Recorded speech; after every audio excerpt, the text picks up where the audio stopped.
이번 시간부터는 이동통신에 대해서 문제풀이를 하도록 하겠습니다. 이동통신 체계는 전통적으로 굉장히 많은 부분, 비중을 많이 차지하고 있습니다. 기술사 출제에서. 최근 들어서는 5G 기술에 대해서 굉장히 많이 출제가 되고 있고, 더불어서 이동통신과 연계돼서 재난통신망에 지금 구축 중이기 때문에 재난통신망들이 많이 출제가 되고 있어요. 이동통신 분야는 LTE와 5G 중심으로 지금 출제되고는 있지만, 전통적으로 이동통신 기술이라든지 그 다음에 5G에 관련된 세부적인 기술 내용, 이런 것들이 아주 자세하게 지금 출제되고 있기 때문에 특히 이 부분에 대해서는 여러분들이 공부를 좀 깊이 있게 할 필요가 있다라고 생각이 됩니다. 매회에 한 3-4문제 정도는 꼭 출제되고 있기 때문에 관심을 많이 가져줘야 돼요. 지금까지 출제된 것들을 쭉 이렇게 보면 이동통신 기술이라고 해서 이제 기본적인 이동통신 기본적인 베이스 기술이죠. 이런 것들이 출제되고 있고요. 특히 이제 안테나 관련돼서 미모 안테나가 지금 이제 4G, 5G 이쪽에 핵심 안테나잖아요. 이쪽에 문제가 계속 출제되고 있고, 또 4G의 전송 기술인 OFDM 요 문제도 매회 단답식 내지 서술형으로 많이 출제되고 있습니다. 더불어서 이제 LTE 기술은 뭐 말할 필요도 없겠죠. 이동통신에서 과거에 아날로그에서 3G, WCDMA까지의 기술들은 이제 그렇게 출제되지는 않고 있어요. LTE부터 이제 4G부터 5G 기술로 넘어가기 때문에 이쪽에 대해서 여러분들이 좀 중점적으로 알아야 되고, 5G로 가기 위해서 반드시 필요한 게 이제 소형 셀인데요.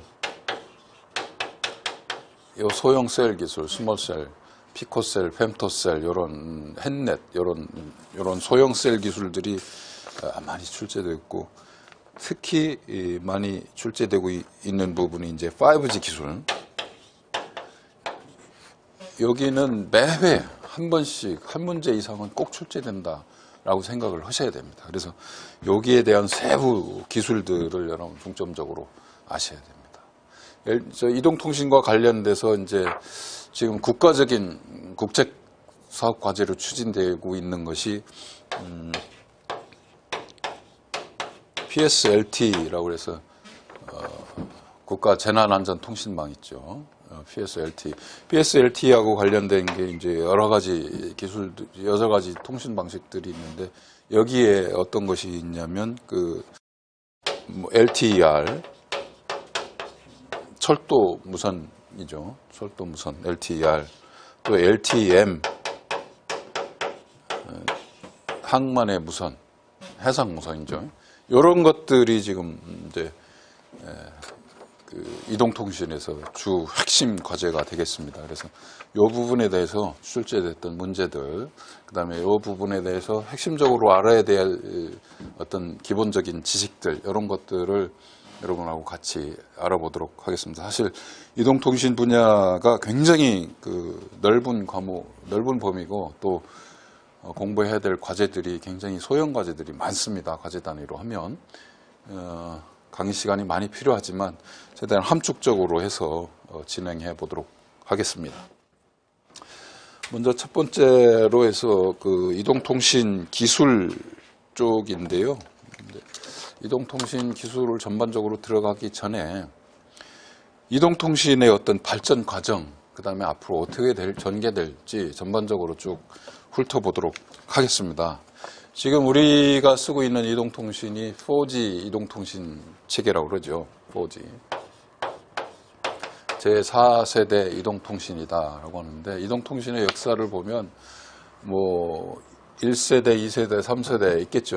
1, 2, 3, 4, 4G, 제너레이션, 이제 5G로 이렇게 전환되고 있는 요 단계잖아요. 요 단계인데,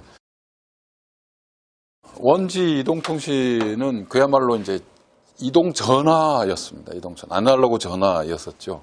과거에 우리 80년대, 90년대 초 이쪽만 해도 이동 전화기가 굉장히 큰 부피를 차지하고 있었어요. 많은 크기의 무전기 같은 거였죠. 이동 전화 가지고 폼을 굉장히 많이 잡기도 했죠. 사람들이 부의 상징이기도 했었습니다. 단지 전화만 통해서 아날로그 음성 전화만 했을 때였습니다. 그러다가 이제 제2세대 이동통신이라서 2G 폰, 지금도 2G 폰 쓰는 사람들이 들어 있습니다. 이게 뭐냐면 이제 PCS 폰이죠. CDMA 방식으로 해가지고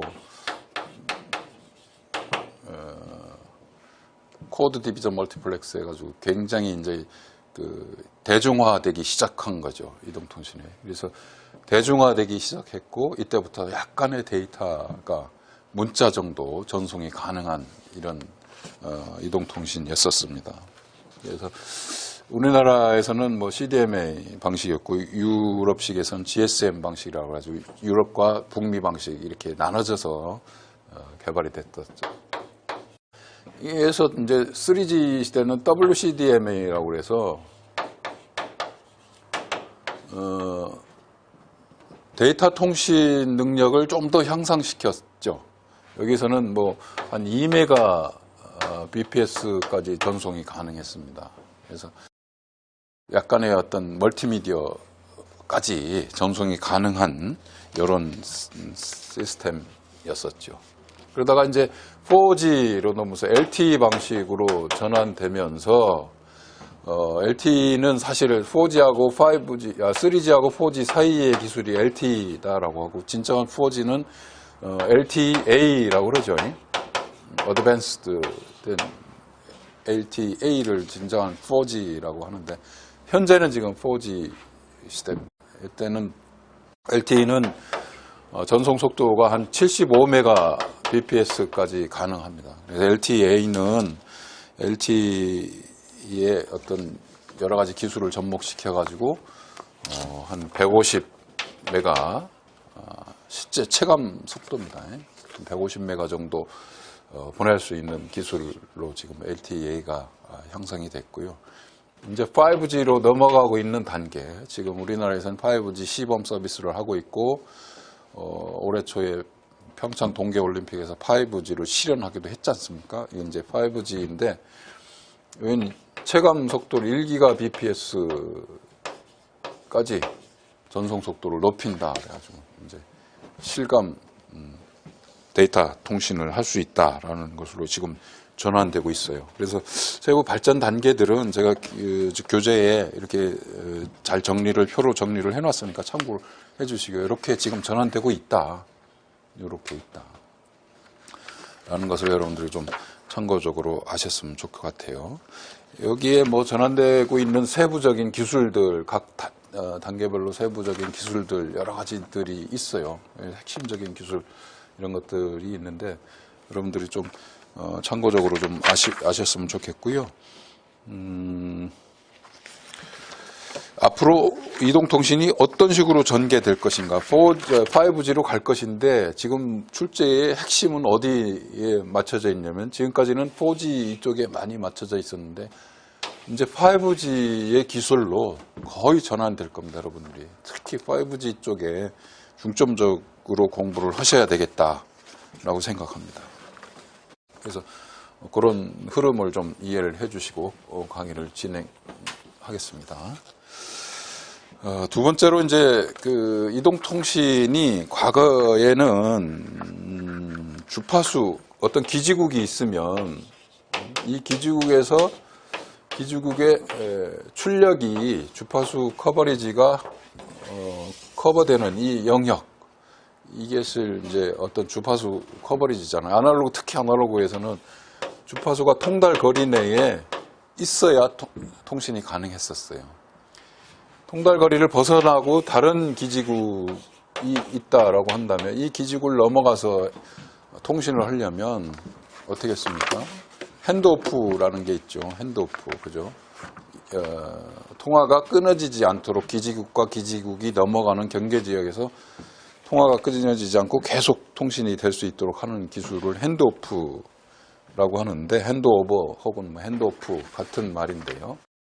핸드오프도 여러 가지 종류가 있죠. 하드 핸드오프, 소프트 핸드오프, 소프트 핸드오프 여러 가지 종류가 있습니다. 그런 것들은 여러분들 다 아실 거니까 넘어가는데, 이런 기지국 내의 통신이었었는데, 이 기지국 내에서 가입자를 얼마나 늘릴 수 있느냐, 이런 것들이 이동통신의 지금 중요한 이슈거든요. 가입자 수, 그 다음에 데이터 속도, 그죠? 이거를 어떻게 늘릴 수 있느냐, 이것이 기술의 핵심입니다. 이슈고요. 그래서 과거에 이런 셀, 아날로그 셀에서는 주파수 단위로, 주파수를 분할해서 이 가입자를 수용했었어요. 그러니까 제한된 주파수 내에서 주파수를 할당해서 하다 보니까 가입자 수가 적을 수밖에 없었죠. 그러니까 어땠어요? 이게 굉장히 비쌌습니다. 그죠?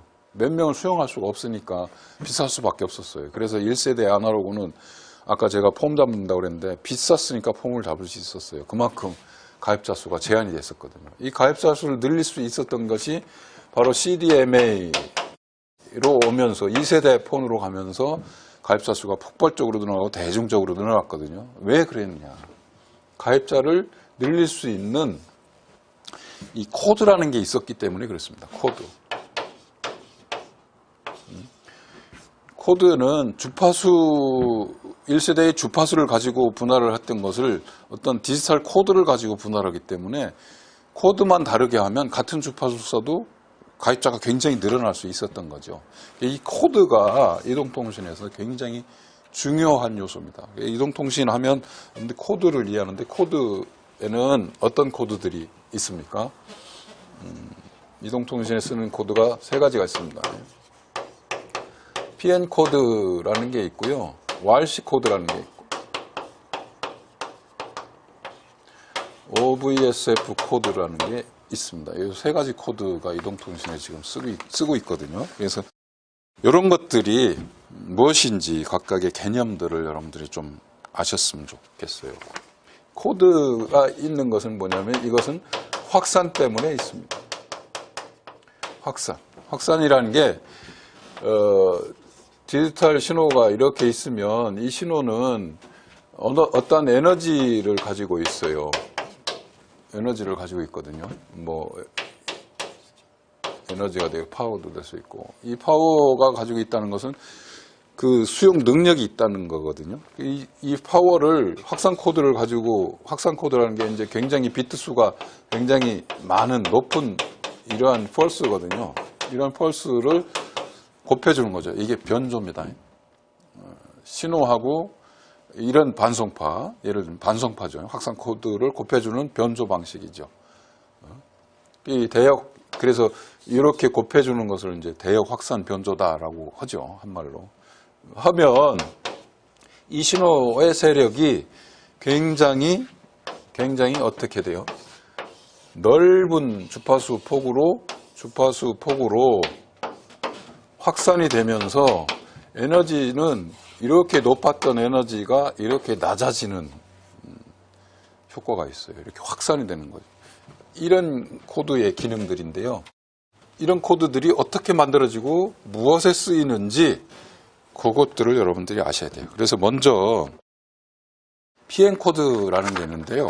PN 코드는 슈도 노이즈 코드라고 그러죠. 의사잡음이라고 그럽니다. 완전히 난수 같은 형태로 되어 있는데 진짜 난수는 아니고 난수와 비슷한 성격을 가지고 있다라고 해서 이제 PN 코드라고 하는데, 주로 기지국을 구분할 때 사용하는 코드입니다. 그래서 기지국 구분용이다, 이것은.